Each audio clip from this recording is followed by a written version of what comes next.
Here I have REALME Narzo 10, and today I'm going to show you how to enable Google backup feature on this device.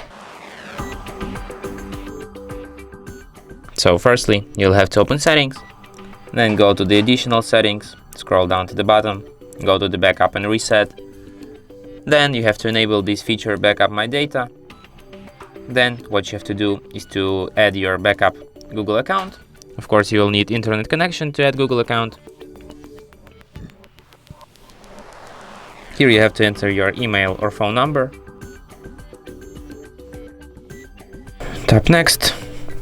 Then you have to enter your password. Tap next.